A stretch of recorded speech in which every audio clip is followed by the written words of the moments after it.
Jipen dan terima kasih Pak Kriadi atas kesempatan waktunya. Saya perwakilan dari kelompok 10 yang membahas tentang RPS 12 mengenai gangguan respirasi obstruksi. Izin untuk mempresentasikan ya Pak.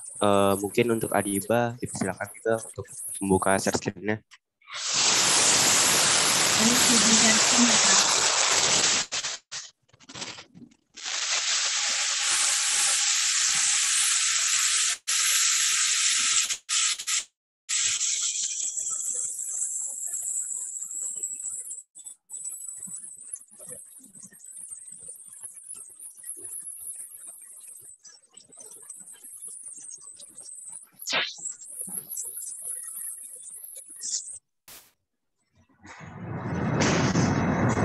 Ya, apakah sudah terlihat share screen-nya? Yes. Baik, saya izin untuk memulai. Bismillahirrahmanirrahim. Assalamualaikum warahmatullahi wabarakatuh. Di sini kami dari kelompok 10 ingin membahas tentang patofisiologi kardiovaskular pulmonal tentang gangguan respirasi obstruksi restriksi. Bisa dilanjut tadi, Bah? Ya, untuk kelompoknya sendiri itu ada Angelita Saudita Sibolon, ada Feruza Liba, dan saya sendiri Tommy Agus Birawan Atanditya. Ya, untuk pembahasan pertama yaitu ada pada pembahasan atelektasis. Ya, untuk atelektasis sendiri yaitu adalah merupakan penyakit paru-paru di mana alveolus tidak terisi oleh udara. Atelektasis merupakan salah satu penyebab paru-paru kolaps atau tipis dan tidak bisa mengembang. Nah, jadi di sini juga nantinya atelektasis akan berkaitan dengan penurunan kompres paru, di mana nantinya akan terganggunya oksigenasi dan peningkatan resistensi sekuler paru. Nantinya ada penyebab atelektasis antara lainnya itu ada kompresisi jaringan paru, lalu ada absorpsi, terus ada udara alveolar, dan ada juga nantinya gangguan pada produksi maupun fungsi surfaktan. Secara fisiologisnya sendiri, atelektasis ini dibedakan menjadi etiologi dan non obstruktif, di mana atelektasis sendiri ini lebih sering terjadi misalnya karena adanya benda asing saluran pernapasan. Sementara itu, untuk yang etiologi atelektasis non obstruktif adalah anestesi tindakan bedah. Bisa dilanjut juga. Ya, untuk patofisiologinya sendiri yang tadi saya sudah sebutkan yaitu ada yang atelektasis di mana untuk obstruksinya sendiri ini terjadi pada absorpsi alveolar yang pada bagian distal dari obstruksi. Dan obstruksi ini nantinya akan menghambat ventilasi ke sejumlah area paru lainnya, di mana prosesnya akan terus berlanjut sehingga pada akhirnya juga akan mengeluarkan gas pada segmen yang terkena pada diabsorpsinya, dan juga nanti ventilasi tidak akan kembali, jalan nafas akan kolaps dan akan menyebabkan atelektasis.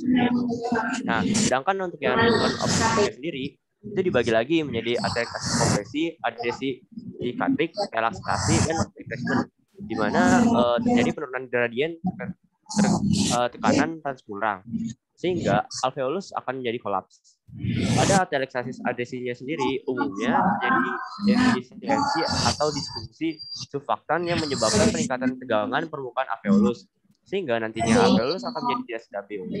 Dan sikatrik sendiri nantinya akan juga disebabkan oleh terbentuknya jaringan paru pada parenkim paru yang menyebabkan kontraksi pada paru. Misalnya pada tuberkulosis paru, fibrosis paru, dan juga proses kronik lainnya. Jadi next Adibah. Ya, untuk diagnosisnya sendiri untuk atelektasis kita asimptomatik, di mana nantinya akan kita menemukan tanpa sengaja melalui pemeriksaan pneumotoraks. Tapi ada juga pasien menunjukkan gejalanya seperti dyspnea, hipoksia, dan juga batuk berdahak. Faktor risikonya ini dimiliki oleh pasien seperti adanya penyakit paru, obesitas, kehamilan, dan juga riwayat anestesi umum dalam waktu dekat, ataupun riwayat pembedahan toraks dan abdomen. Bisa di next. Ya, untuk penata laksanaan dari fisioterapinya sendiri untuk atelektasis disebabkan oleh penyebab yang mendasari, Tujuannya ini seperti merestorasi serta mempertahankan pasien jalanan nafas dan menyediakan tekanan transpulmonal yang adekuat untuk mengatasi tekanan rektal paru. Sebenarnya juga ada langkah-langkahnya lagi untuk fisioterapi, seperti ada fisioterapi dada, di mana nantinya teknik ini sangat penting untuk membantu kita agar bisa bernapas dalam pelaksanaan operasinya. Ini akan memperluas kembali jaringan-jaringan paru yang nantinya akan kolaps. Dan juga ada juga memakai operasi langsung dari operasi, di mana nantinya akan kita lakukan pengangkatan obstruksi jalannya napas. Ini dapat dilakukan dengan menyedot lendir atau dengan bronkoskopinya. Terus juga penata laksananya lagi ada yang ketiga, di mana ada perawatan pernapasan. Di mana nantinya kita akan membantu beberapa orang yang terlalu lemah untuk hidup dan memiliki kadar oksigen rendah setelah operasinya nanti. Bisa di next aja.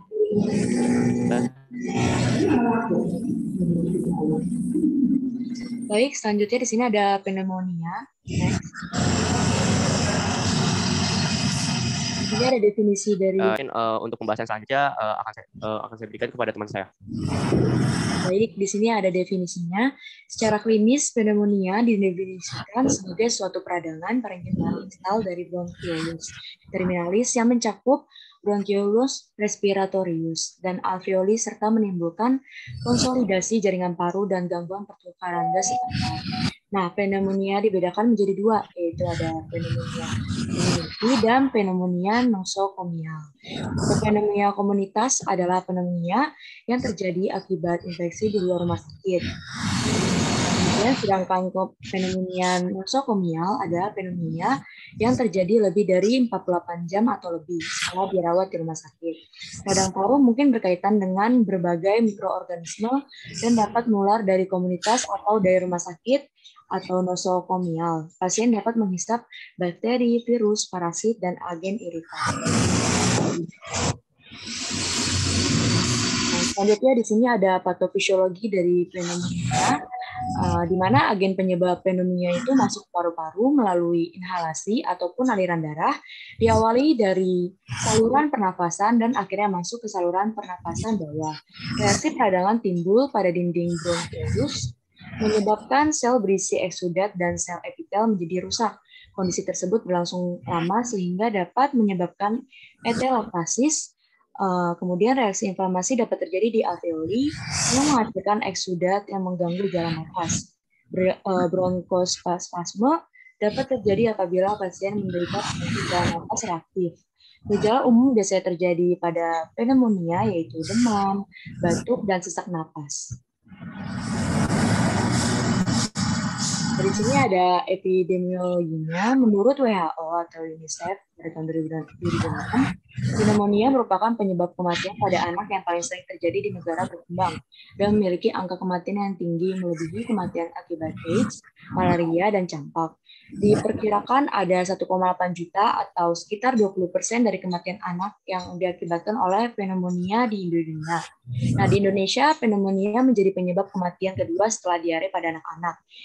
Di sini menurut Riset Kesehatan Dasar atau Riskesdas melaporkan bahwa kejadian 10 pneumonia sebulan terakhir atau periode prevalence mengalami peningkatan pada tahun 2007 sebesar 2,1% dan di tahun 2013 sebesar 2,7%. Kematian pneumonia pada balita di Indonesia cukup besar, yaitu sebanyak 15,5% itu menurut data statistik berencana dan kesehatan pada tahun 2013.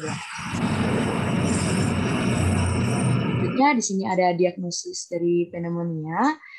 Dokter akan melakukan tanya jawab dengan pasien atau orang yang mendampingi pasien. Nah, beberapa pertanyaan yang akan ditanyakan oleh dokter antara lain seperti keluhan dan gejala yang dialami, riwayat penyakit dan obat-obatan yang sedang atau pernah digunakan, kemudian aktivitas, pekerjaan, dan riwayat perjalanan ke daerah tertentu, kemudian ada tidaknya orang di sekitar pasien yang sedang sakit atau mengalami keluhan yang sama. Nah, setelah itu, dokter akan melakukan pemeriksaan fisik pada daerah dada untuk mendeteksi kelainan di dinding dada dan paru-paru pasien. Nah, pemeriksaan dada juga termasuk pemeriksaan suara napas menggunakan stetoskop. Nah, setelah itu untuk memastikan diagnosis dan menentukan tingkat keparahan kondisi yang dialami pasien, dokter akan melakukan pemeriksaan lanjutan seperti pemeriksaan pulse oximetry, yaitu yang bertujuan untuk mengetahui kadar oksigen dalam darah. Kemudian dilakukan pemeriksaan dada, yang dimana memastikan kondisi paru-paru dan luas area paru yang mengalami infeksi atau keretakan. Kemudian dilakukan CT scan, di mana untuk melihat kondisi paru-paru secara lebih detail. Kemudian dilakukan tes darah untuk memastikan adanya infeksi dan menentukan penyebab infeksi. Kemudian dilakukan tes dahak atau yang kita kenal dengan sputum, itu untuk mendeteksi kuman penyebab infeksi. Kemudian ukur cairan pleura yang dimana untuk mengidentifikasi kuman penyebab infeksi, kemudian bronkoskopi, dimana untuk melihat kondisi saluran nafas dengan bantuan alat bronkoskop. Kemudian yang terakhir dilakukan tes urin untuk mengidentifikasi bakteri Streptococcus pneumonia dan Legionella pneumophila yang bisa ada di urin. Jadi next. Nah, di sini ada penata laksanaan fisioterapi, di mana modalitas fisioterapi yang digunakan antara lain sebagai berikut. Yang pertama itu ada infrared, sinar infrared atau yang kita kenal dengan inframerah, itu merupakan salah satu pemanasan superficial yang menggunakan mekanisme konversi panjang gelombang. Sinar infrared yang digunakan untuk pengobatan memiliki panjang gelombang sekitar 7.700 sampai dengan 150.000 angstrom. Nah, sinar infrared dapat berasal dari sinar matahari dan diperoleh secara buatan melalui infrared atau lampu inframerah. Nah, efek panas yang diharapkan melalui terapi panas menggunakan sinar infrared itu yang bertujuan untuk memperbaiki sirkulasi darah, yang kedua meningkatkan metabolisme tubuh, ketiga meningkatkan produksi keringat yang dapat membentuk eliminasi metabolit, yang keempat meningkatkan efek viskoelastik pada jaringan kolagen, kemudian yang kelima meningkatkan sirkulasi darah, dan yang keenam membantu resolusi infiltrasi radang, edema, dan eksudasi. Nah, infrared pada pasien pneumonia ini tuh lebih ditunjukkan untuk mengurangi spasme otot-otot maupun napas saat inspirasi, di mana ototnya itu yang berhubungan musculopectoralis major dan musculoscaleni, dan ekspirasi sehingga diharapkan dapat mempermudah proses pernapasan. Nah, yang kedua ini ada namanya breathing exercise. Nah, breathing exercise ini tuh metode pernapasan untuk meningkatkan kinerja organ paru-paru. Pernapasan yang baik dan teratur dapat menstabilkan tekanan darah dan memperbaiki respirasi. Nah, prosedur melakukan latihan pernapasan yaitu dengan menginstruksikan pasien untuk bernapas dalam melalui hidung, bahunya rileks, dada atas tenang, perut sedikit naik, kemudian instruksikan pasien 4 untuk menghembuskan napas perlahan melalui mulut. Nah, lakukan latihan ini tuh sebanyak 3 atau 4 kali, lalu beristirahat. Nah, yang ketiga ada melalui terapi thoracic expansion exercise, yaitu mobilisasi sangkar toraks adalah salah satu dari banyak teknik dan sangat penting dalam fisioterapi. Dada konvensional untuk meningkatkan mobilitas dinding dada dan meningkatkan fungsi pernapasan. Baik mobilisasi dada pasif atau aktif dapat membantu meningkatkan mobilisasi dinding dada, fleksibilitas, dan kemampuan dada. Nah, konsep dari teknik ini tuh dengan meningkatkan panjang otot interkostal dan membantu melakukan kontraksi otot yang efektif. Lalu latihan mobilisasi dada merupakan latihan yang menggabungkan gerakan aktif dari batang tubuh atau ekstremitas dengan breathing, digunakan untuk mempertahankan atau meningkatkan mobilitas dinding dada, batang tubuh, dan bahu yang mempengaruhi ventilasi atau postur. Nah, di sini juga ada pencegahan dari pneumonia itu sendiri. Untuk pencegahan penularan pneumonia dapat dilakukan dengan langkah-langkah sederhana berikutnya, yaitu antara lain menjaga daya tahan tubuh. Nah, hal ini tuh dilakukan dengan menjalani pola hidup sehat. Contohnya yang kita bisa lakukan seperti cukup istirahat, terus mengkonsumsi makanan bergizi, dan juga rutin berolahraga. Kemudian yang kedua itu dengan menjaga kebersihan. Nah, contoh paling sederhana dari menjaga kebersihan itu yang bisa kita terapkan bisa rajin cuci tangan, biasakan untuk mencuci tangan dengan air dan sabun, atau dengan hand sanitizer, dan jangan menyentuh wajah dengan tangan yang belum dicuci. Nah, yang ketiga itu dengan tidak merokok. Nah, kebiasaan merokok dan paparan asap rokok ini dapat membuat paru-paru rusak dan lebih rentan terkena infeksi. Kemudian yang keempat itu tidak mengkonsumsi alkohol yang berlebih. Kebiasaan konsumsi alkohol atau kecanduan alkohol ini juga bisa menyebabkan penurunan daya tahan tubuh, sehingga tubuh lebih rentan mengalami penyakit infeksi, termasuk pneumonia. Selanjutnya yang terakhir itu menerapkan etika bersin. Menerapkan etika bersin yang dimaksud itu misalnya kayak kita tutup mulut dengan tisu atau lengan ketika batuk atau bersin. Kemudian dengan menggunakan cara ini, penyebaran infeksi dan penularan pneumonia dari satu orang ke orang lainnya dapat dicegah. Next. Bisa dilanjutkan oleh teman saya.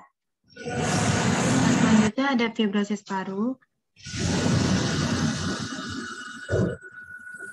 Fibrosis paru ini adalah salah satu penyakit dari grup besar penyakit paru intensial. Penyakit ini bisa diinfeksikan sebagai kondisi di mana jaringan paru menjadi jaringan parut.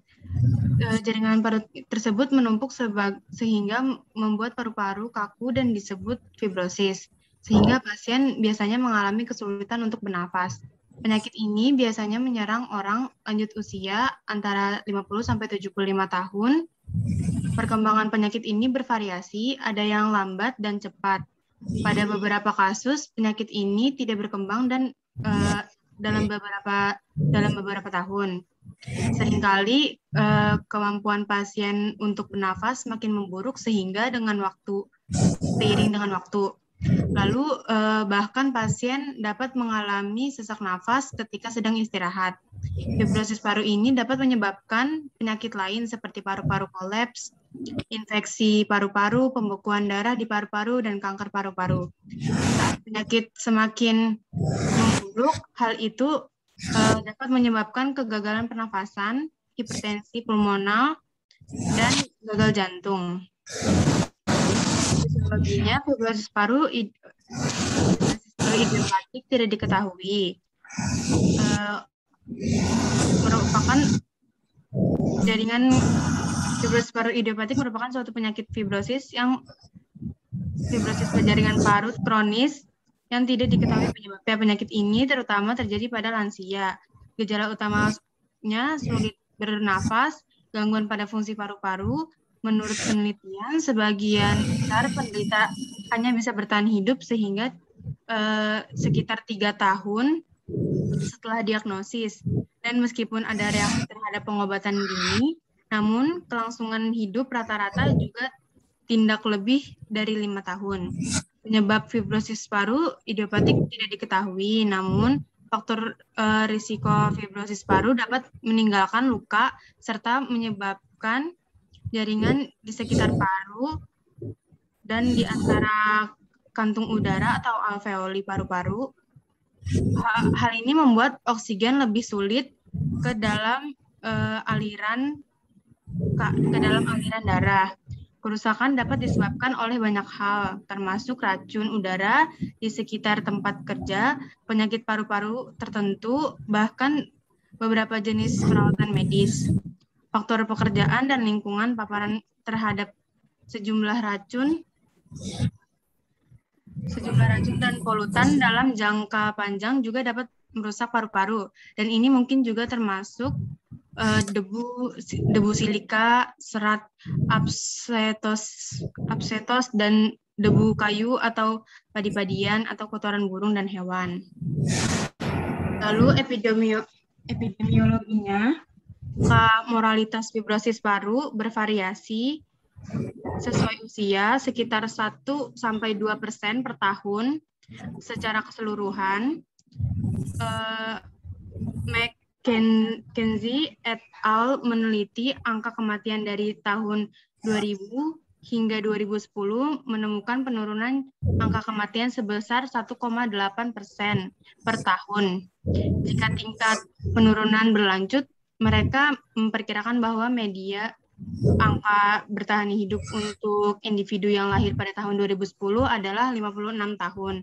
Di antara individu dalam registri pada tahun 2009 dan diikuti hingga 2014, anak-anak di bawah usia 15 tahun memiliki probabilitas kurang dari 97% untuk bertahan hidup 5 tahun.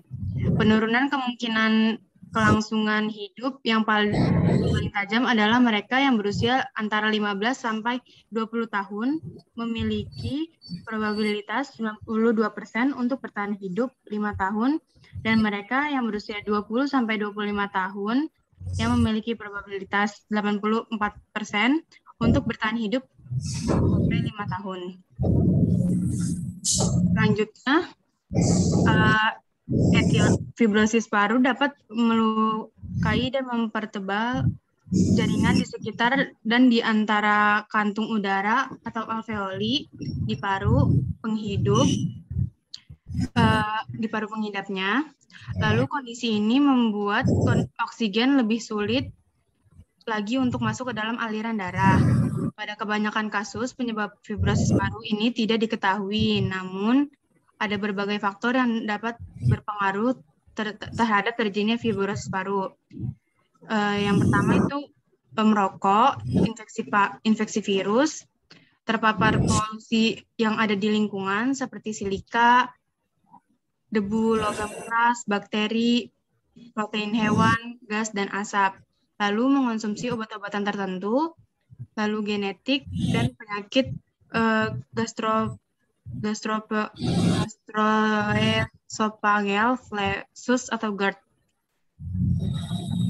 Selanjutnya ada diagnosis untuk fibrosis paru. Untuk mendiagnosis fibrosis paru, dokter akan melakukan pemeriksaan fisik terlebih dahulu dengan menanyakan riwayat kesehatan pasien dan keluarganya.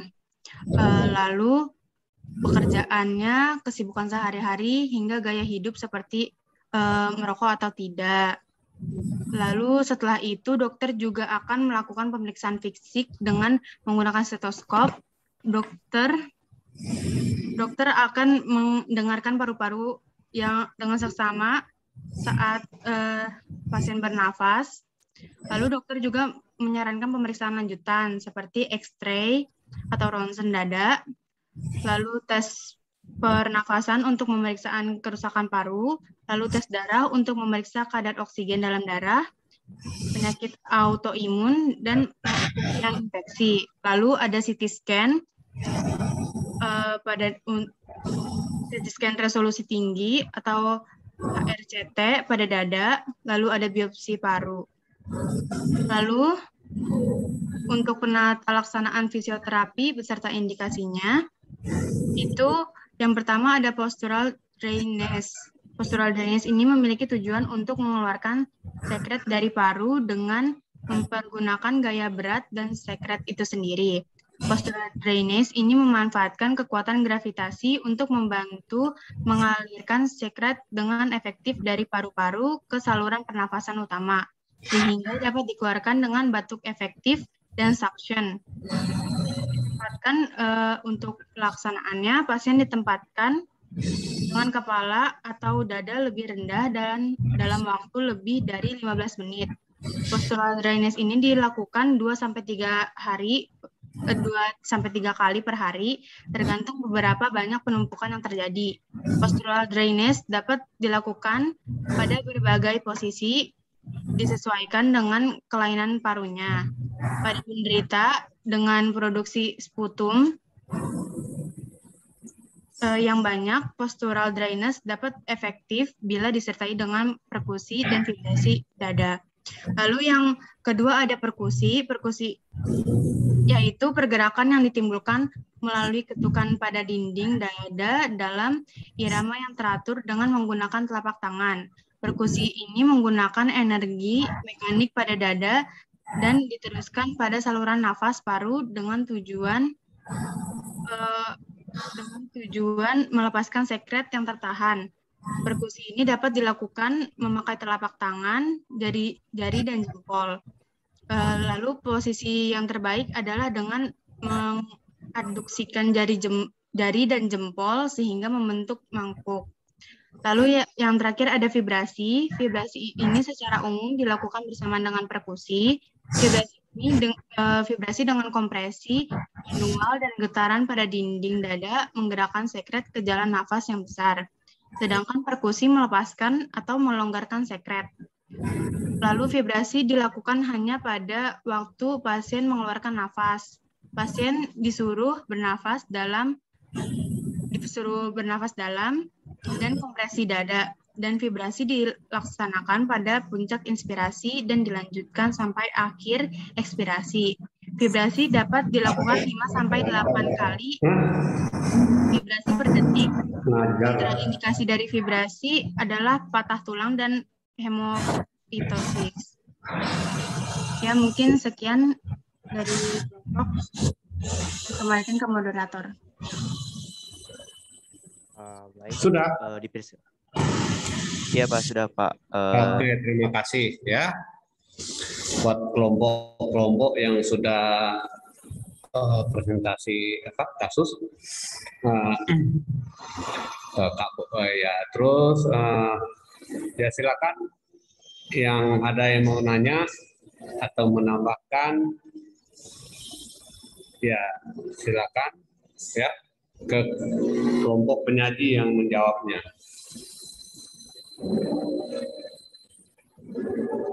Ya baik, dipersilakan kepada teman-teman jika apakah ada yang ingin ditanyakan kepada kelompok kami.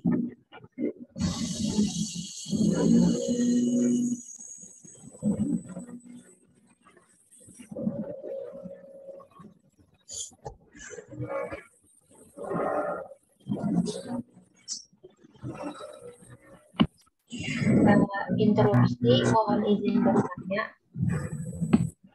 Iya, silakan Vinka.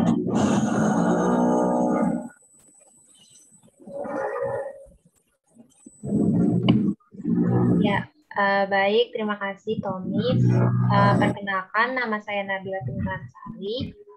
Saya mohon izin bertanya mengenai penyakit pneumonia.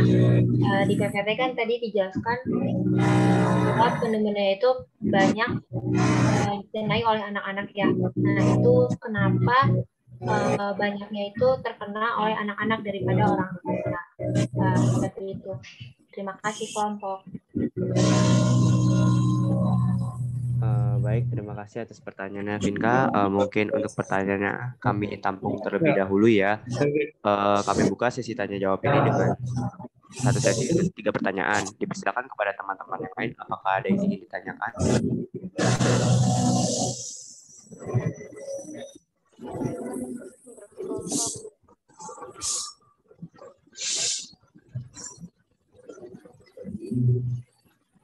Dian, ini dipersilakan. Ya, izin bertanya.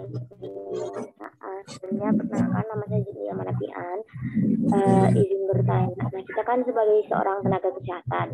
Nah, bagaimana itu cara kita untuk terhindar dari penyakit-penyakit yang telah disampaikan oleh kelompok tadi supaya penyakit-penyakit tersebut tidak menyerang kita maupun keluarga terdekat kita. Terima kasih kelompok. Baik, terima kasih Nini atas pertanyaannya. Mungkin satu pertanyaan lagi ya. Apa dari teman-teman ada yang ingin ditanyakan?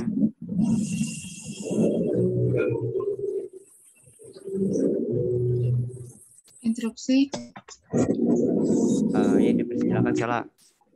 Ya, perkenalkan nama saya Wansela Delvia. Izin bertanya, apakah atelektasis bisa mengakibatkan pneumonia? Jika bisa, apa penyebabnya terjadi hal tersebut? Baik, terima kasih Sela atas pertanyaannya. Mungkin sesi pertama akan tutup ya. Dipersilakan kepada kelompok apakah ada yang ingin menjawab atas 3 pertanyaan tadi. Ya, interupsi Tommy. Ya, dipersilakan Angela. Ya, izin menjawab untuk pertanyaan dari tapi untuk pertanyaan kedua, kenapa pneumonia sering terjadi pada anak-anak? Untuk pendapat pondok, seperti yang kita ketahui terlebih dahulu, definisi dari pneumonia singkat itu adalah yang disebut pada jaringan paru-paru. Nah, paru-paru ini sendiri itu terdiri dari kantong kecil yang disebut alveoli. Nah, kantong ini tuh akan dipenuhi udara ketika kita bernafas. Namun ketika seseorang terkena pneumonia, alveoli ini tuh akan dipenuhi oleh nanah dan cairan. Kondisi ini yang akan menyebabkan asupan oksigen yang masuk jadi terganggu. Nah, biasanya pneumonia itu disebabkan oleh sejumlah mikroorganisme, termasuk virus, bakteri, dan jamur. Nah, penyebab paling umum yang sering terjadi atau sering anak kecil itu, bakterinya itu yang dikenal dengan nama Streptococcus pneumoniae. Kenapa pneumonia itu sering menyerang anak-anak, terutama pada usia balita? Yaitu karena daya tahan tubuhnya itu paling rendah. Seperti saat bayi baru lahir, dia kan mendapatkan zat kekebalan tubuh dari ibunya. Mereka juga dapat dari ASI. Nah, tapi kondisi ini akan berbeda ketika mereka beranjak balita. Karena kekebalan tubuh dari ibu ini yang akan menurun dan menghilang seiring bertambah usia.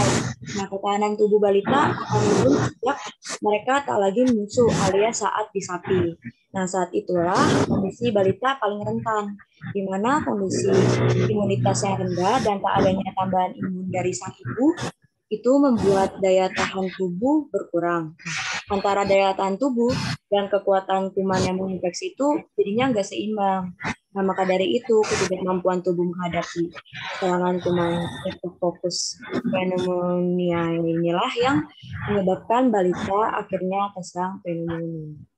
Nah, ada pun solusinya yang bisa kita terapkan untuk menghindari pneumonia yang terjadi itu, bayi dan balita bisa dilindungi lewat imunisasi DPT, campak, dan pneumokokus. Mungkin itu yang bisa dijawab dari kelompok. Apakah dari Bapak Kiryadi ingin menambahkan, Pak? Dipersilakan.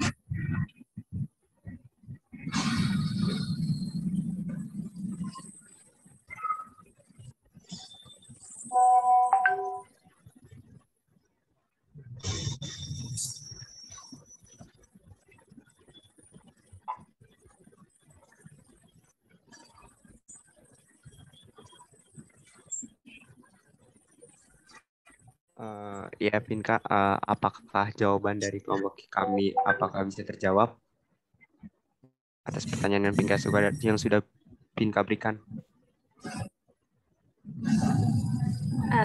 Iya, sudah terjawab. Terima kasih kelompok.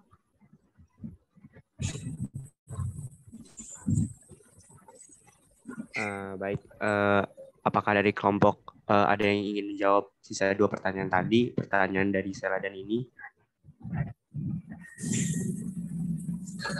Ya, izin menjawab untuk pertanyaan Zidni. Tadi pertanyaannya bagaimana cara untuk supaya tidak terkena penyakit yang tadi disebutkan ya. Caranya itu kita bisa menghindari terjadinya penyakit-penyakit tersebut dengan melakukan pencegahan. Kita harus terlebih dahulu mengetahui dan menghindari faktor-faktor dari penyebab dari penyakit tersebut. Lalu kita juga bisa menjaga pola hidup seperti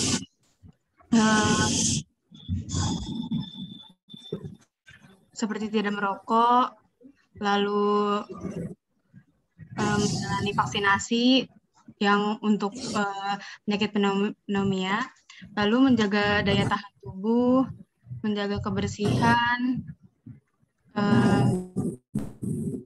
tidak mengonsumsi minuman beralkohol, dan aktif berolahraga seperti itu.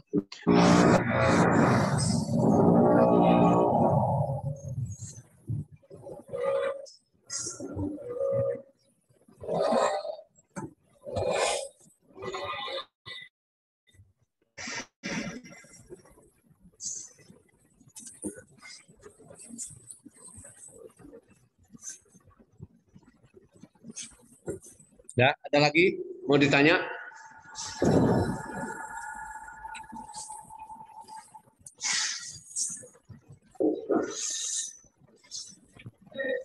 Sepertinya ini terlempar tadi ya. Tadi Adiba menjawab pertanyaan ini. Mungkin nanti nunggu Nininya kembali dulu ya.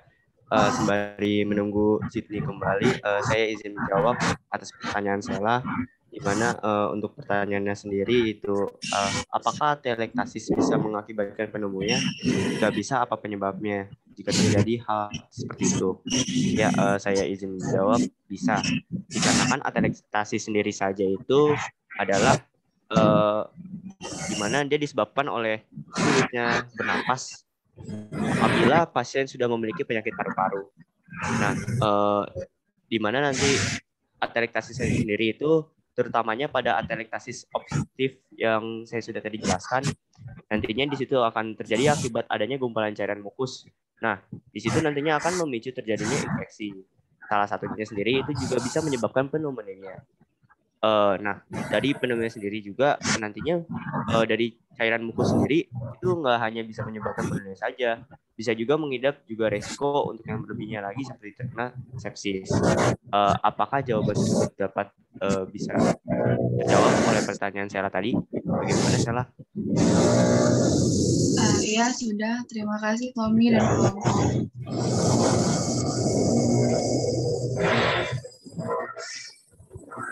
Ya baik, dari kelompok sudah menjawab ya tadi semua pertanyaan yang sudah diberikan kepada teman-teman sekalian. Mungkin dari Pak Kriyadi ada yang mau ditambahkan Pak atas materi dari kelompok kami? Sudah selesai.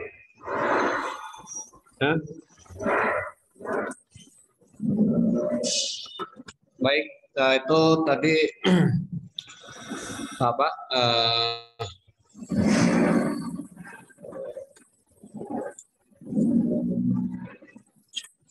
Ini penyakit paru interstitial ya. Ini disebut dengan ILD, biasanya interstitial lung disease ya, atau penyakit paru parenkim paru difus ya. Nah itu. Jadi ini jaringan ya, jaringan di sekitar alveolus ya, kan alveolus itu yang parenkim itu di sekitar alveolus ya, batas antara alveolus sama dinding pleura yang visceral ya, yang bagian dalam yang melapisi paru. Nah itu di situ gangguannya ini ya. Kemudian ini nanti akan menyebabkan terganggunya proses difusi ya, dan proses difusi terganggu ini akan mengakibatkan ya proses ventilasi dan perfusinya nggak imbang ya. Nah ingat fisiologi pernapasan itu ada ventilasi ya, awal saya ngajar dulu, kemudian ada difusi, ada perfusi ya. Nah perfusi ini itu oksigen yang dari ini harus dipelajari benar proses fisiologinya. Nah, sedangkan di alveolus dan kapiler pembuluh darah ya, di antara itu ini rusak dengan itu yang disebut dengan parenkim paru, itu rusak. Nah, sedangkan di situ antara alveolus dan kapiler pembuluh darah terjadi difusi. Ya, pertukaran O2 CO2, O2 yang dibawa dari alveolus, habis kita tarik napas, ya, secara berdifusi dia masuk ke kapiler pembuluh darah, kemudian PCO2 yang tinggi tekanannya di pembuluh darah masuk ke alveolus, ya. Nah, ini dengan secara difusi juga dari konsentrasi yang tinggi ke konsentrasi yang rendah. Nah, dengan adanya gangguan interstisial paru ya atau parenkim paru, nah ini difusinya terganggu. Ya, difusinya terganggu. Nah, kemudian apa dampaknya sama ventilasi? Apa dampaknya sama perfusi? Karena di tengah-tengahnya bermasalah. Ya, istilahnya di tengah-tengahnya bermasalah. Ya, pasti apa yang terjadi akan terjadi hipoksia. Ya, hipoksia baik dalam arteri, ya, hipoksia juga dalam jaringan. Ya. Nah, nanti dalam arteri nanti disebut dengan hipoksemia. Ya. Nah, itu bisa menyebabkan sianosis, ya, kekurangan oksigen. Ya, itu menyebabkan sianosis. Ada kan gejalanya sianosis pada atelektasis? Ya, kalau itu banyak mengenai paru. Ya, ini atelektasis bisa per segmen, bisa satu lobus, bisa bilateral dua lobus, ya. Nah, itu. Nah, jadi atelektasis ini udara masuk, ya, tidak bisa masuk ke dalam saluran napas, terutama ke alveolus, udara tidak bisa masuk ke situ. Kenapa udara tidak bisa masuk?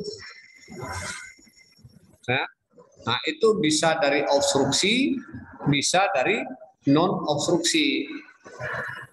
Nah, kita sudah belajar, kita sudah mengetahui apa itu obstruksi, apa itu restriksi.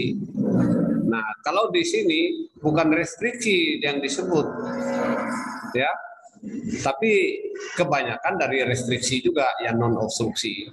Nah, jadi penyakit atelektasis ini, ya, ini biasanya disebabkan oleh penyakit paru obstruksi dan restriksi, dan juga masalah surfaktannya. Faktannya itu di alveolus itu sendiri, ya, di alveolusnya sendiri. Itu terjadi pada penyakit paru pneumonia yang disebut dengan ARDS, ya. ARDS, akut respiratory disease syndrome. Nah, itu. Nah, itu jadi, apa itu atelektasis? Nah, atelektasis itu apa? Ateles itu maksudnya atau tidak, teles itu sempurna, ya. Nah, kalau ektasis itu adalah ekspansi atau penguluran, ya, ekspansi. Jadi atelektasis itu pengembangan atau tidak sempurna, ya, pengembangan tidak sempurna. Nah, itu. Nah, jadi atelektasis itu adalah tidak sempurnanya atau tidak lengkapnya, ya, ekspansi, ya, ekspansi paru, ya, atau kolapsnya semua atau sebagian paru. Nah, itu disebabkan oleh obstruksi, ya, kompresi pada jaringan paru. Ya, kompresi pada jaringan paru itu seperti apa?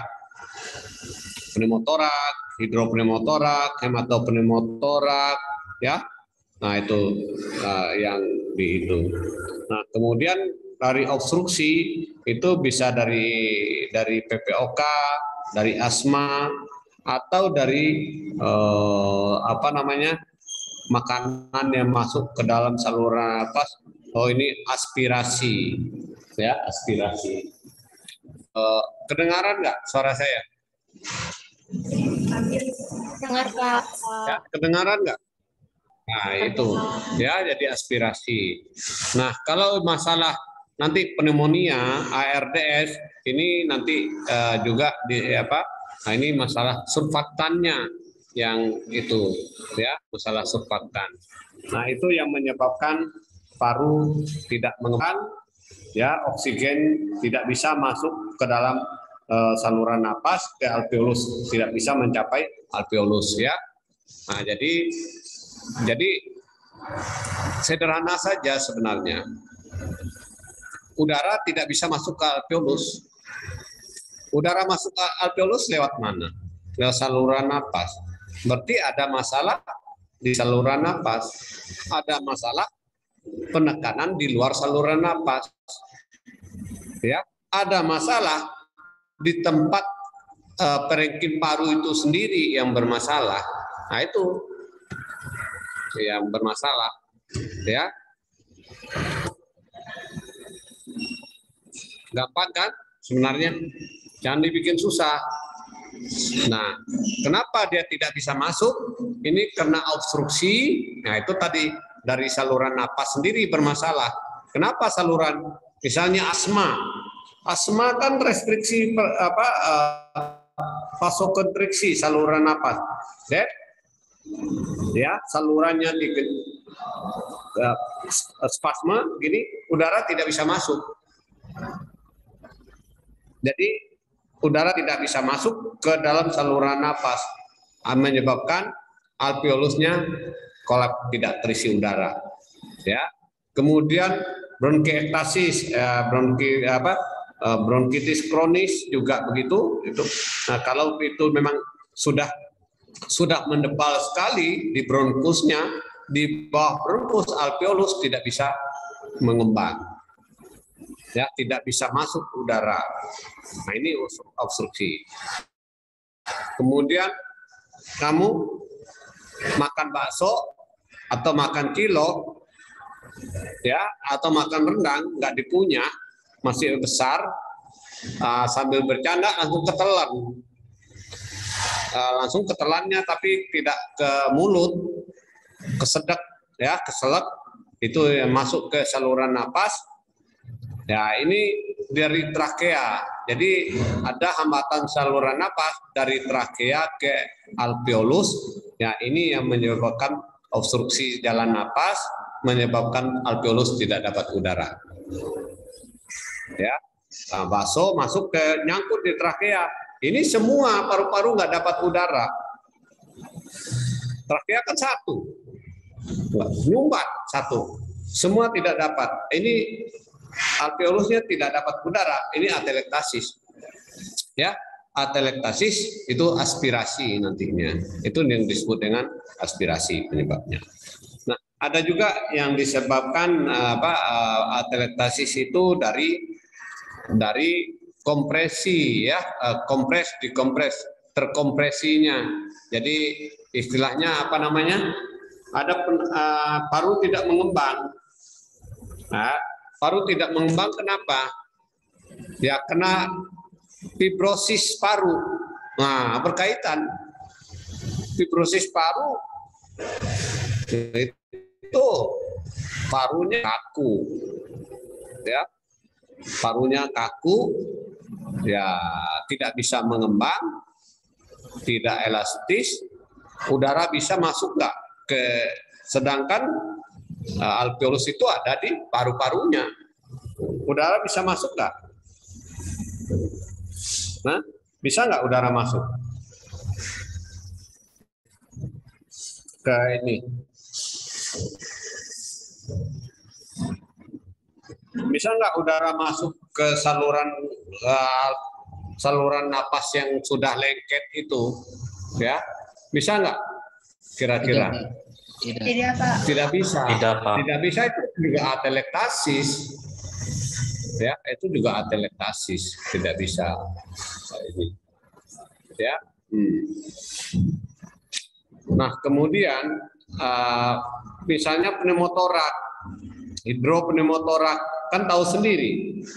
Nah, itu apa tuh namanya? Toraknya itu parunya mengecil, terkompresi, ya. Nah, jadi akibat efusi pleura misalnya, ya, cairan masuk akumulasi di rongga pleura, ya. Nah, ini parunya ketekan. Parunya ketekan, akhirnya apa? Parunya nggak bisa ngembang. Paru nggak bisa ngembang, udara yang nggak bisa masuk.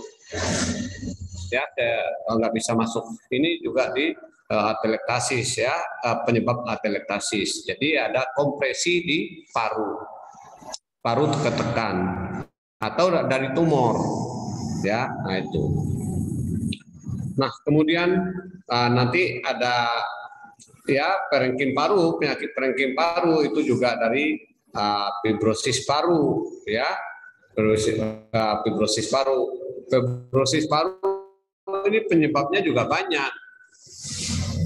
Nanti fibrosis paru ya, bisa dari polusi, dari asbes, dari ini debu-debu ya, bisa dari TB, bisa dari bronkiektasis ya. Ini kemudian bisa dari pneumonia juga ya. Nah ini bisa menyebabkan fibrosis paru. Fibrosis paru ini ya tidak bisa berubah ya. Nah, kemudian ini ada juga nanti dari atelektasis akibat dari masalah surfaktannya ya, defisiensi. Ingat saya pernah terangkan fungsi di surfaktan itu apa? Untuk menjaga stabilitas alveolus ya, stabilitas alveolus, untuk menjaga nggak terlalu ngembang dan juga tidak terlalu kempes ya. Nah jadi itu fungsi surfaktan. Nah ini kalau surfaktannya berkurang, tentu terjadi kena di itu terbanyak molekul air ya. Di alveolus di jaringan alveolus itu banyak molekul air. Nah, itu kalau surfaktannya itu akan tarik menarik ya. Surfaktannya tidak ada, dia akan tarik menarik, akhirnya apa? Dia kolap, tarik menarik. Jadi air di sekitar balon itu tarik menarik, akhirnya dia kolap. Dengan adanya surfaktan, dia tidak bisa kolap karena surfaktan ini menjaga kestabilan ya, berkurang daya tarik kohesinya itu ya, daya tarik air, kohesi namanya ya. Nah kemudian ini surfaktannya berkurang, apa yang terjadi ya? Otomatis tadi kalau berkurangnya surfaktan ya, tadi sudah jelasan barusan ya, surfaktan menjaga kestabilan alveolus, jangan terlalu ngembang, jangan terlalu kempes. Nah, kalau surfaktannya berkurang, daya tarik air yang ada di alveolus itu jadi menguat. Akhirnya apa? Dia menarik, akhirnya menciut begini. Udara tidak bisa masuk. Nah, ini akibat surfaktan yang kurang. Ya. Nah, itu apa yang terjadi? Oksigen nggak bisa masuk. Ya, akhirnya tubuh, darah, jaringan kekurangan oksigen, itu yang disebut dengan hipoksemia, dan juga kalau di jaringan disebut dengan hipoksia. Pasiennya kelihatannya sianosis, itu biru ya. Nah, itu dampak daripada atelektasis. Ya, itu secara garis besarnya. Ya, ada yang ditanya?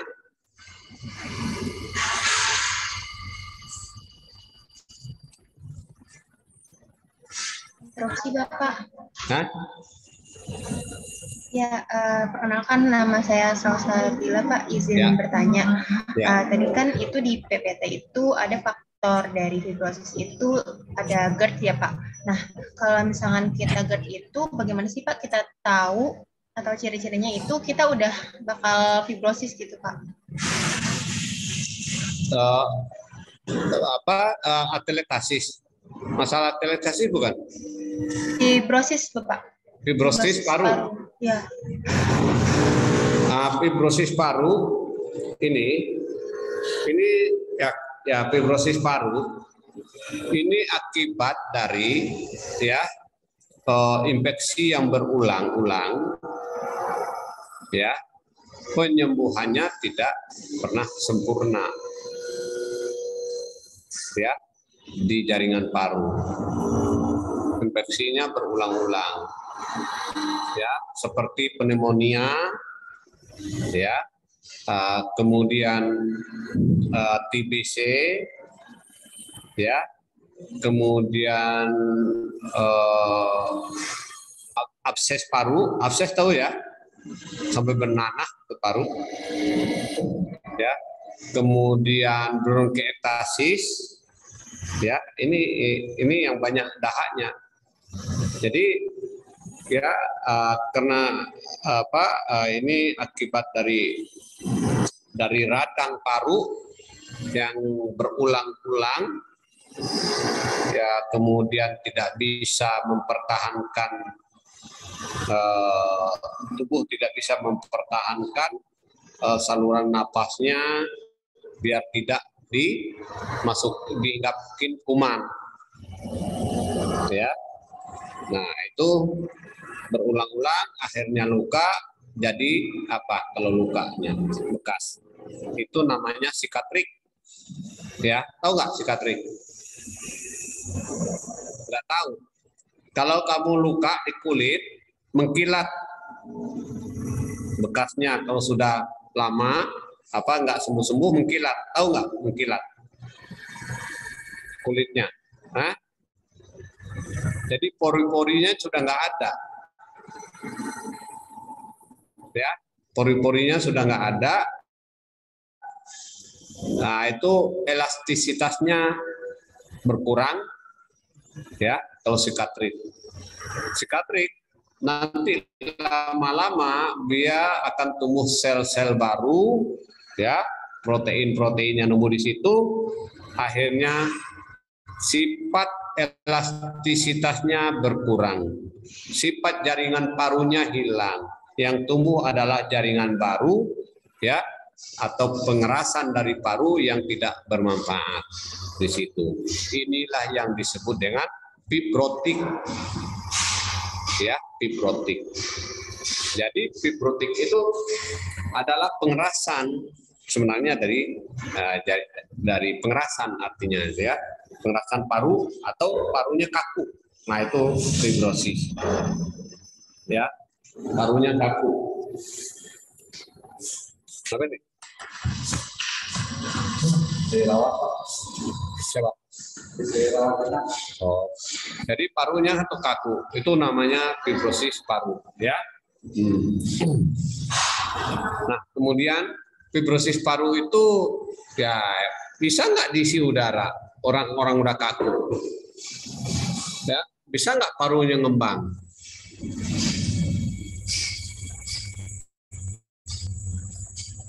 Bisa nggak parunya ngembang udah kaku? Tidak bisa, Bapak. Tidak bisa, ya, tidak bisa itu mengembang. Paru-parunya tidak bisa mengembang.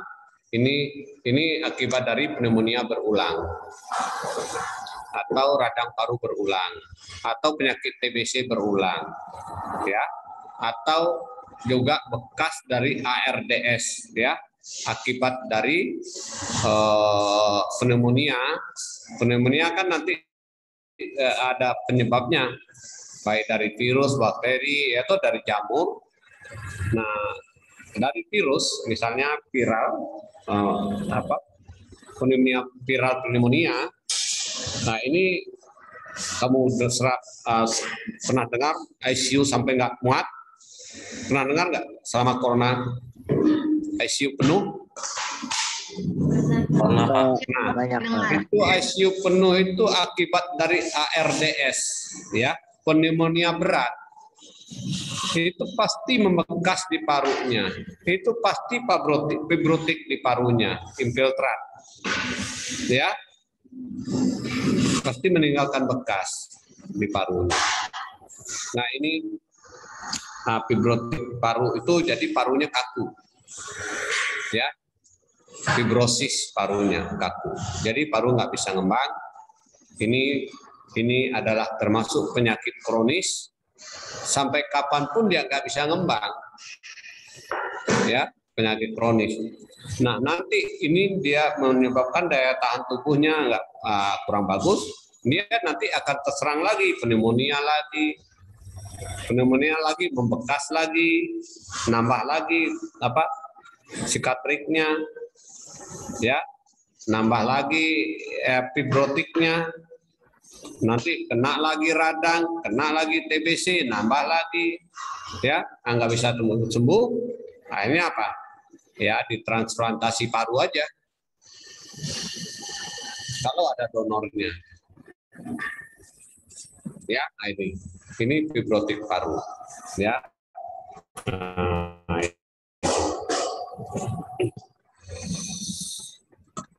Paru-parunya mengeras, ya, yang tidak elastis, ini termasuk. Jadi atelektasis itu sebenarnya bukan penyakit, ya. Atelektasis itu bukan penyakit. Jangan kamu anggap itu penyakit. Coba kamu cari, ada nggak atelektasis itu penyakit? Ada nggak? Tidak, Pak.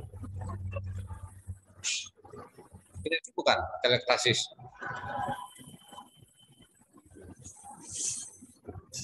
Itu akibat, atelektasis itu akibat, ya. Kalau pneumonia ya penyakit.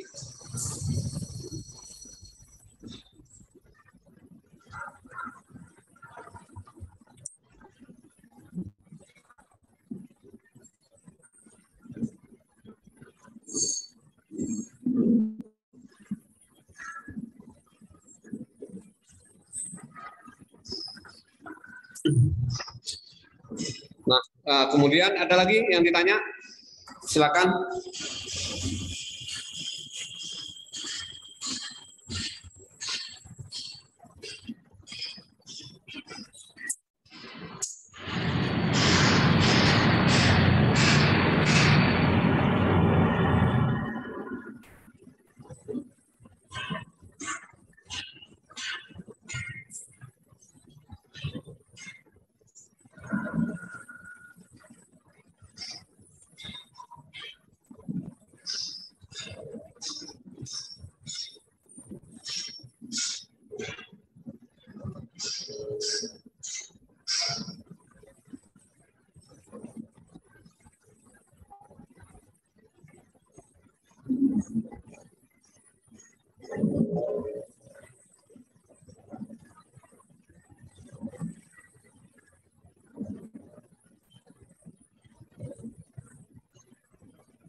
Ya, itu tadi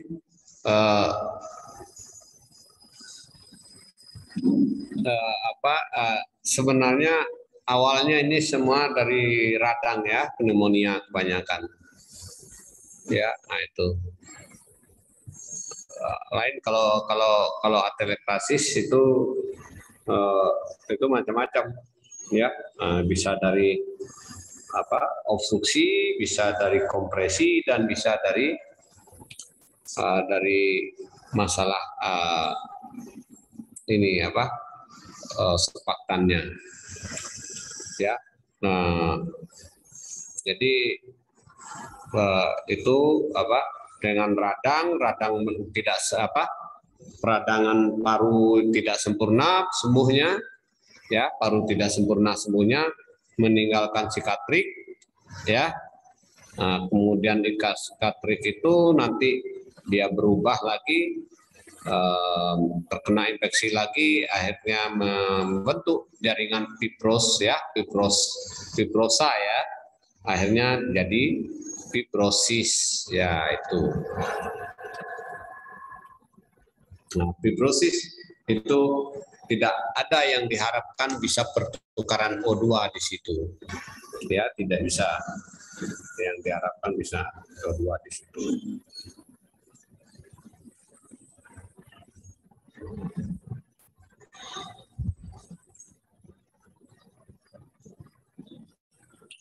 Nah, ada lagi mau ditanya?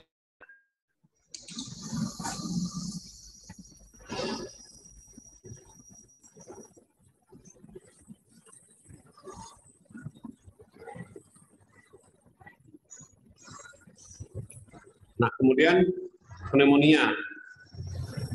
Nah, pneumonia itu radang paru ya, parunya meradang. Itu akibatnya macam-macam. Ya, bisa dari virus, bisa bakteri, bisa fungus ya. Fungus itu apa istilahnya? Jamur ya. Fungus itu jamur ya. Nah, jamur itu kalau daya tahan tubuh kita itu bagus, dia tidak terjadi radang paru. Ya. Nah, kalau daya tahan tubuh kita bagus.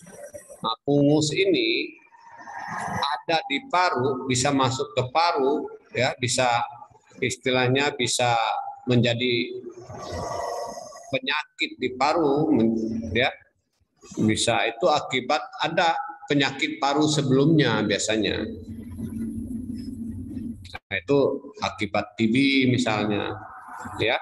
Nah, jadi fungus itu, jamur itu bisa masuk ke paru, bisa apa? Dia masuk tapi jadi masalah di paru, bisa jadi abses paru, ya. Nah, nanti kalau sudah fungus di paru itu nanti dia bisa muntah darah, ya, muntah darah. Nah, muntah darah itu apa yang terjadi? Ya, robek jaringan-jaringan kapiler di darah di paru itu, robek. Kalau penyembuhan tidak sempurna, apa yang terjadi? Meninggalkan luka-luka itu, luka-luka, ya, meninggal luka itu ada bekas, itu yang dinamakan sikatrik atau keloid, ya. Nah, kalau sudah abses, sudah bernanah, berbekas nggak kira-kira? Udah banyak jaringan sel yang mati, berbekas nggak? Iya, Pak, berbekas. Berbekas. Nah, bekasnya itu, ya, nanti lama-lama mengering, tidak bakal sembuh, jadi itu akan tumbuh sikatrik dan tumbuh jaringan fibros. Ya, jaringan fibros itu jaringan lain numbuh situ. Jaringan fibros ini akhirnya mengeras jadi fibrosis. Ya. Jaringan lain gitu. Nah, itu. Kemudian batuk misalnya keluar darah, berarti ada jaringannya luka, ada bekas. Ya, TB keluar darah, ada bekasnya nanti. Bekas TB hasil ronsennya. Nah, itu paru-parunya sudah kaku, mulai kaku. Kena lagi yang kedua, bekas lagi. Ya. Nah, kemudian pneumonia. Kalau tidak sembuh, tidak bagus, penyembuhannya tidak bagus, pneumonia ini juga akan meninggalkan bekas. Ya. Nah, jadi ini menyebabkan fibrosis paru. Nah, kemudian pneumonia ini bisa penyebabnya dari virus, bisa dari fungus, tadi bisa dari bakteri. Ya, kalau dari bakteri, nah ini bisa menyebabkan, ingat aja radang itu ya dari kuman. Radang itu dari kuman.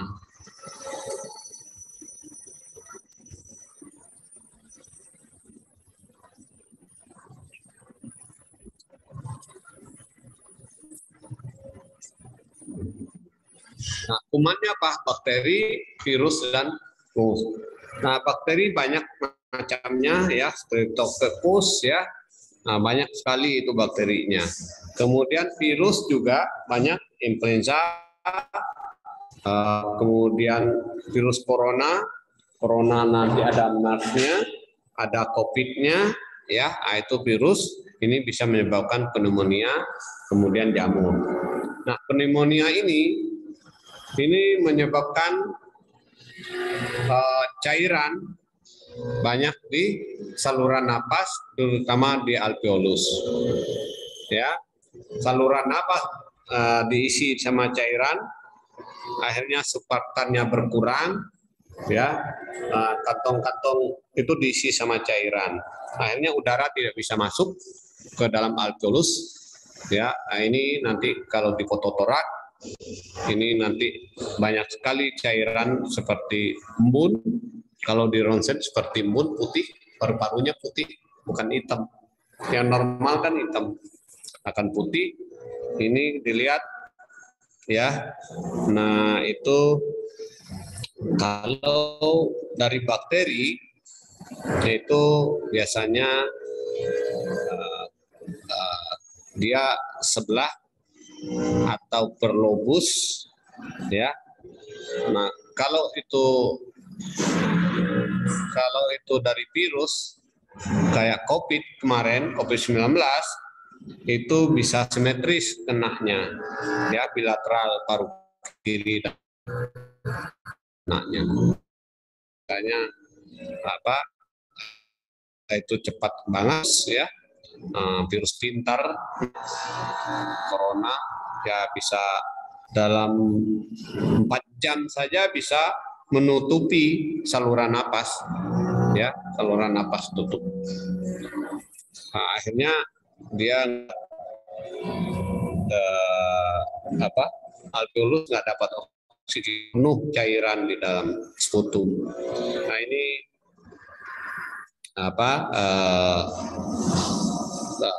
nanti tidak bisa terjadi di alveolus dan kapiler, tidak bisa terjadi difusi karena udaranya tidak ada di situ, yang banyak cairan, sputum, dahak ya.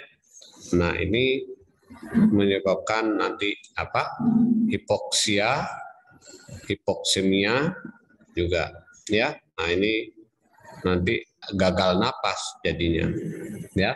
Nah, nanti gagal napas. Nah, ini harus masuk ICU ya. Gagal napas harus masuk ICU. Nanti ada bantuan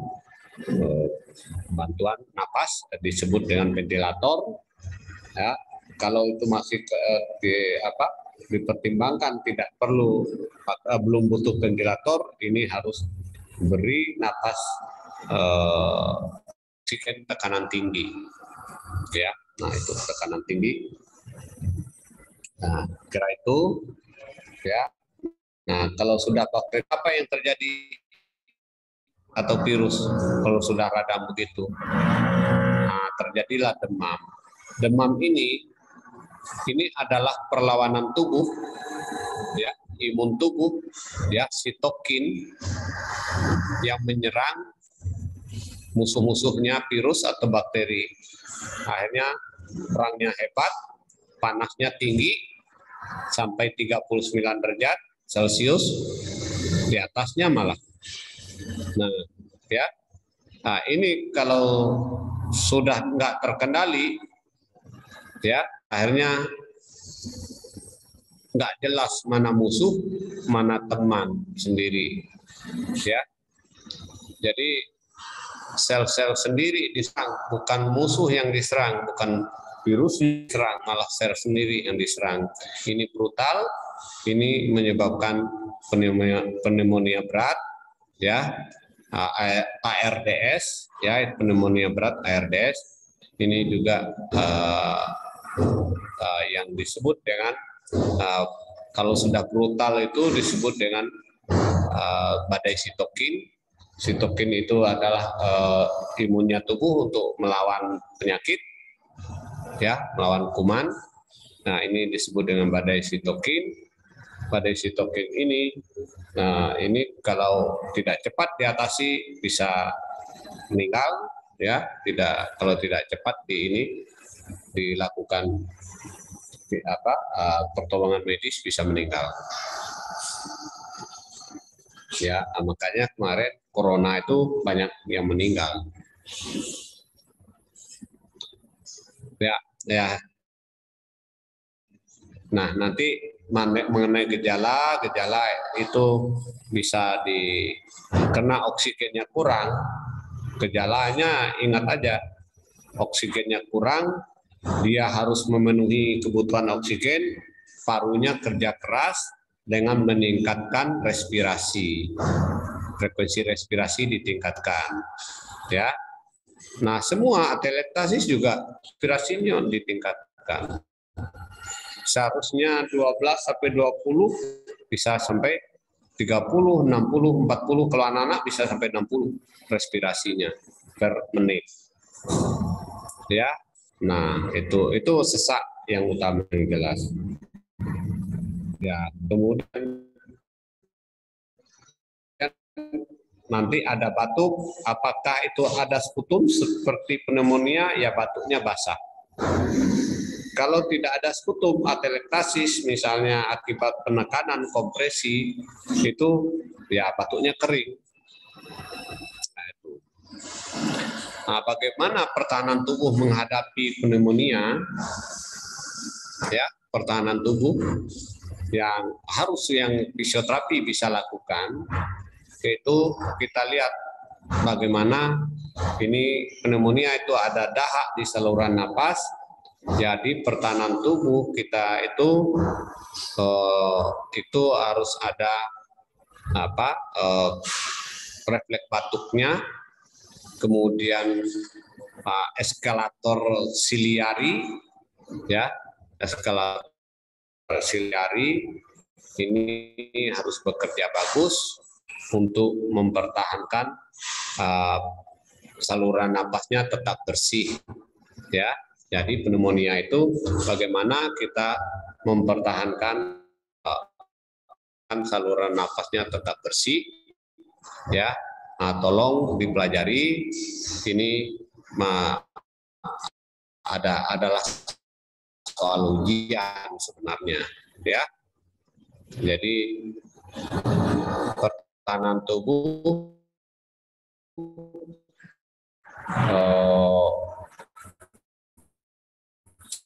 salah satu pertahanan tubuh menjaga tetap menjaga saluran napasnya, sputumnya itu encer. Ya, itu yang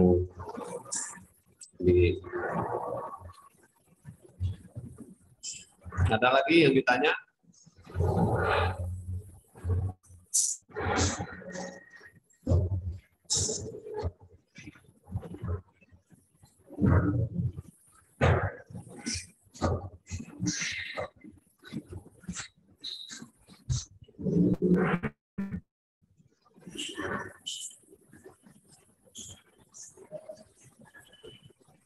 Ya, teman-teman, apa ada yang ingin ditanyakan?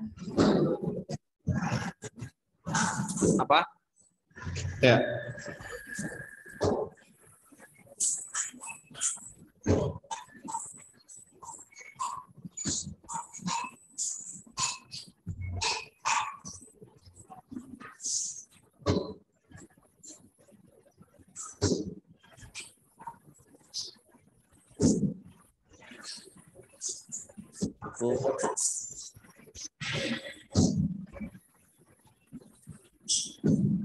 Usaha tolong dipelajari ya, usaha tubuh untuk pada pneumonia untuk membersihkan jalan napas itu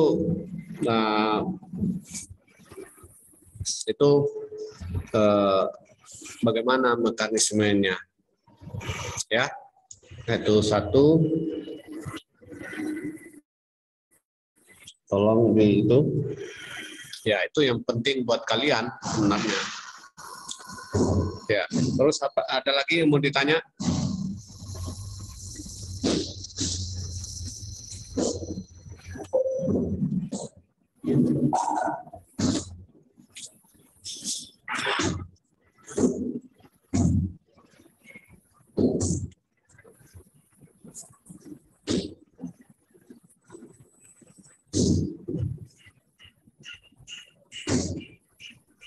Ya, teman-teman, ada yang ingin bertanya kembali? Apa sudah cukup? Cukup, Bang. Bertanya. Cukup. Oh iya. Ada yang mau? Iya Pak, saya mau nanya sedikit. Ya. Ya Pak, pneumonia ini kan penyakit menular ya Pak, yang disebabkan oleh, ya, apakah suara saya terdengar Pak? Ya, ini lagi ada kerja bangunan, nggak apa-apa. Coba saya dengerin. Iya Pak, pneumonia ini kan penyakit menular Pak, yang dimana disebabkan oleh virus bakteri ya. Nah, setelah saya lihat-lihat itu ada pun beberapa penyakit yang disebabkan oleh virus bakteri itu juga menular. Jadi apakah semua penyakit yang disebabkan oleh bakteri ataupun virus itu dapat menular Pak? Itu Pak. Dapat menular. Ya, ini nah itu ada medianya penularannya. Misalnya HIV itu lewat darah, transfusi darah misalnya, ya kan? Jarum, kontak. Jadi ada kontak, ada droplet, ada namanya aerosol.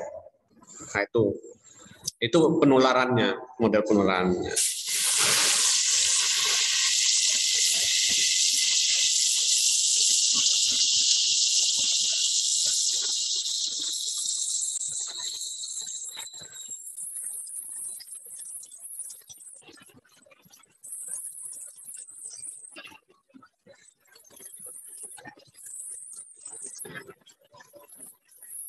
Mohon izin interupsi Bapak.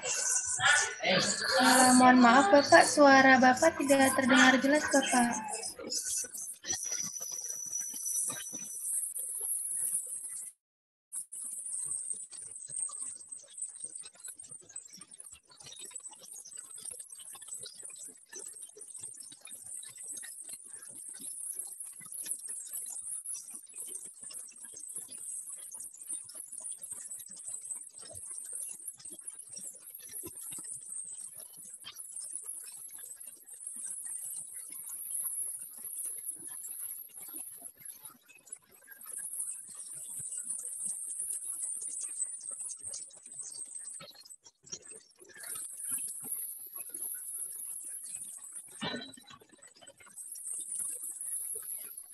Mohon maaf Pak, suaranya belum keluar Pak.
Sudah dengar belum? Sudah Pak. Sudah. Nah, ini virus bakteri itu ada macam-macam virus, ada bakteri yang menular ya. Itu kalau nggak menular ya nggak dapat dia penyakit. Ya. Nah, ini cara penularan ya bakteri ya virus atau kuman, cara penularannya satu kontak ya, kontak langsung ya, apakah itu bersentuhan ya, nah atau jarum ya. Yang kedua itu lewat droplet misal percikan air liur ya. Makanya kita pakai masker biar nggak percikan atau biar nggak kena percikan pada orang lain. Ya, jadi kalau kontak bisa dari tangan kamu megang bekas virus, ya kita nggak tahu air ludah, nah ini nempel di tangan, kamu kamu pegang muka atau mulut atau hidung, akhirnya itu juga bisa kuman masuk situ, ya.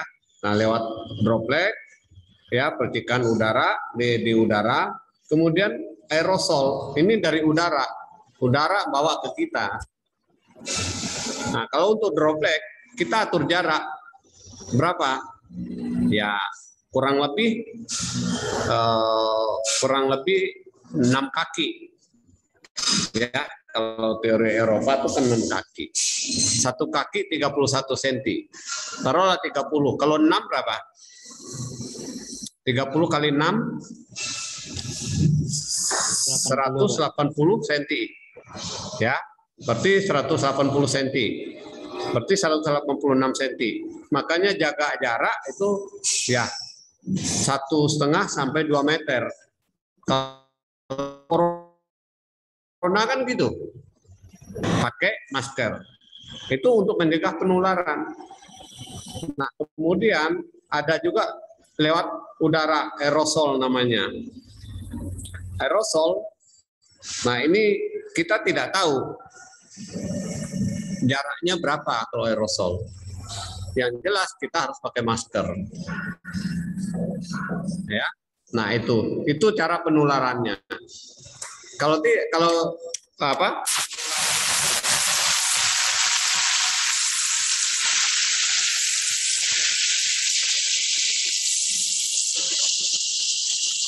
Mohon maaf Pak, suaranya tidak terdengar lagi Pak. Dengar enggak? Enggak kedengaran juga? Sudah Pak, sudah. Sudah.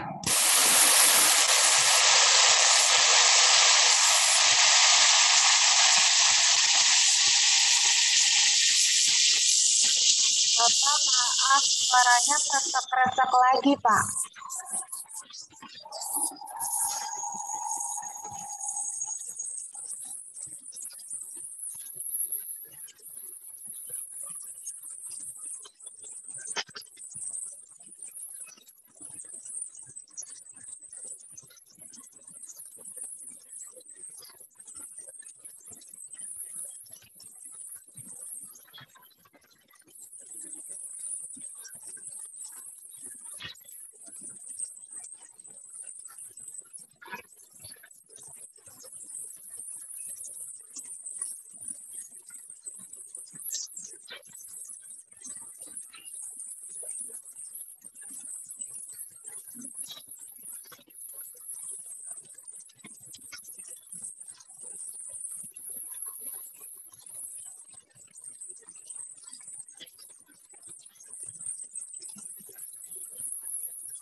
Sudah terdengar belum?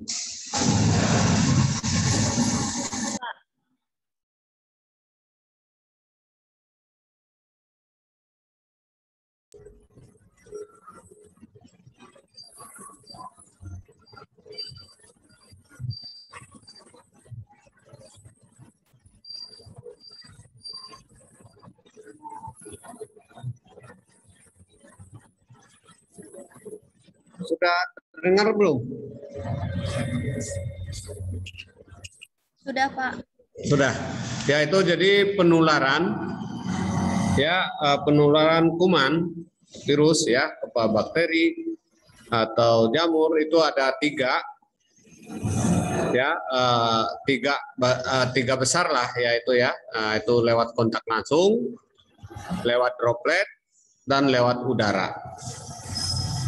Ya kontak langsung yaitu misalnya bisa kita misalnya minum bersama ya 1 gelas, nah ini juga kontak langsung ya, atau jarum suntiknya bergantian pada HIV ya, juga kontak langsung. Nah, kemudian lewat droplet itu percikan dari mulut, air liur, ya. Nah, batas percikan air liur, kemampuan dia air liur itu jauh, ya, terbang jauh keluar dari mulut kita, ya batasnya kira-kira 6 kaki.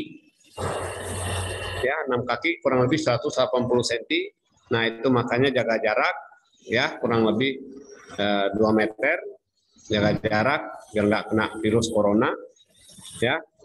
Nah, kemudian lewat aerosol, lewat aerosol ini kita nggak tahu dari mana saja, jarak berapa saja dia bisa kena, terbang ke kita, ya. Dalam satu ruangan bisa kita kena, walaupun jaraknya 2 meter lebih, ya, itu aerosol namanya.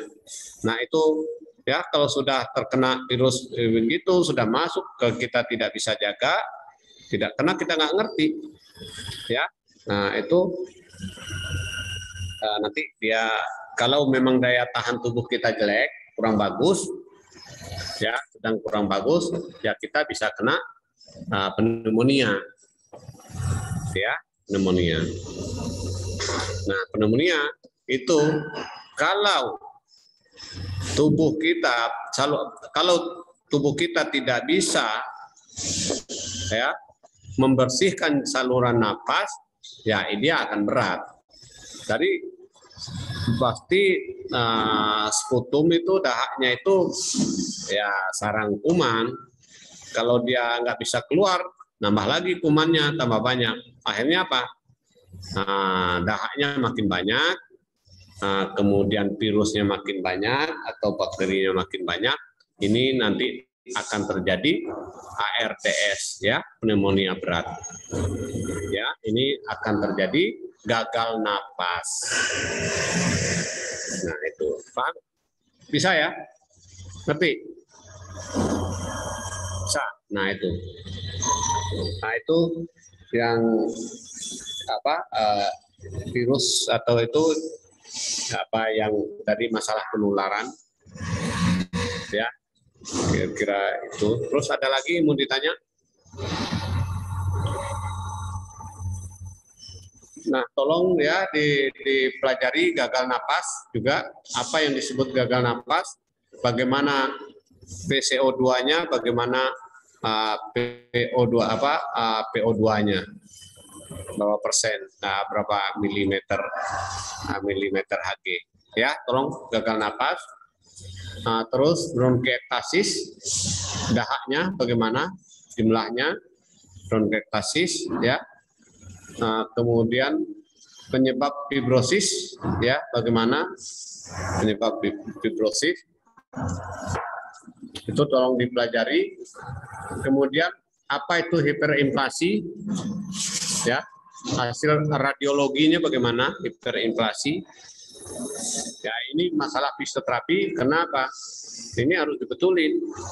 Nah, kemudian apa yang disebut bagaimana mengetahui obstruksi dan restriksi, ya, dari tes hasil spirometri itu berapa nilai obstruksi dan nilai restriksinya berapa, ya, nilai berapa, di bawah berapa obstruksi, di bawah berapa restriksi, tolong dicatat, ya. Nah, itu tolong dipelajari. Kemudian derajat PPOK menurut GOLD, ya, derajat PPOK menurut GOLD, ya.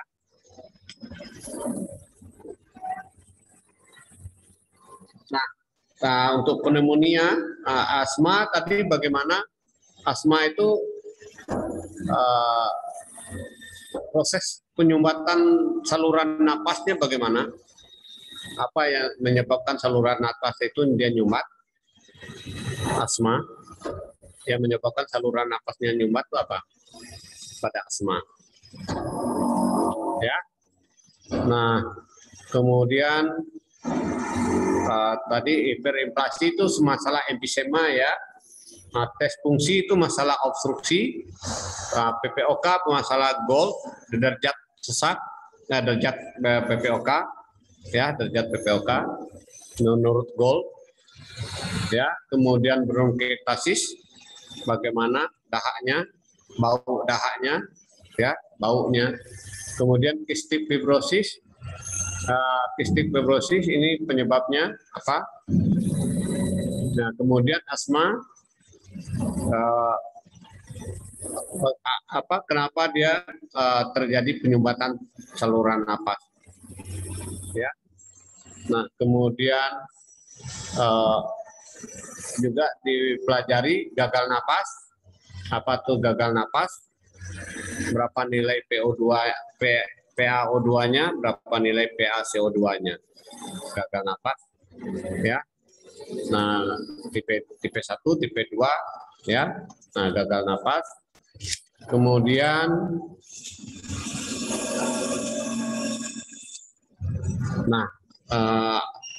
kemudian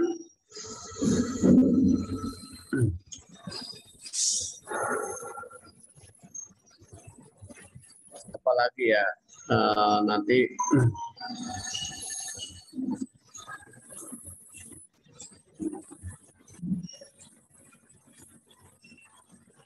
telektasis tentang apa penurunan surfaktan, apa yang terjadi, ya penurunan surfaktan,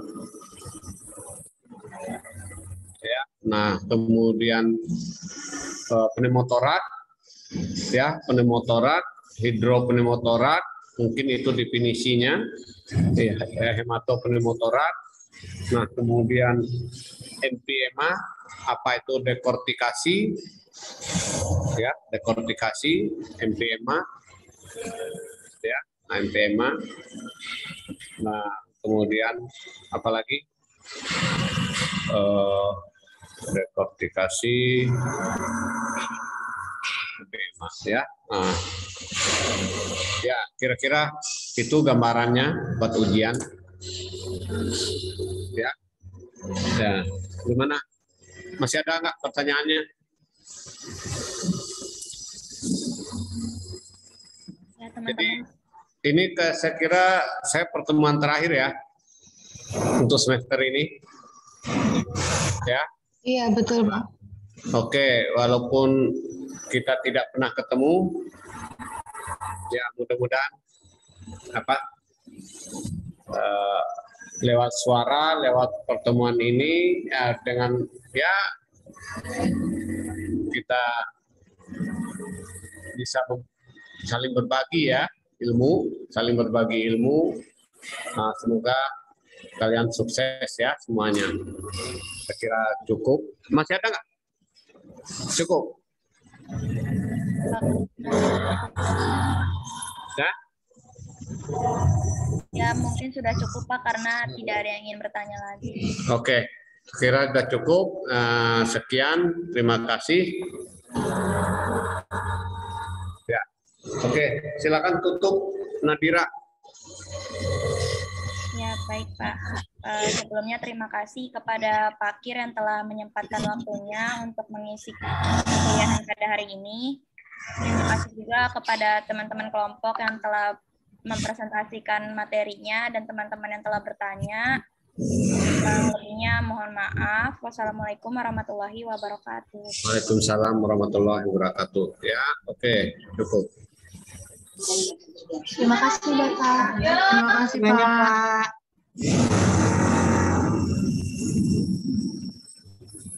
Terima kasih, Pak. Oh.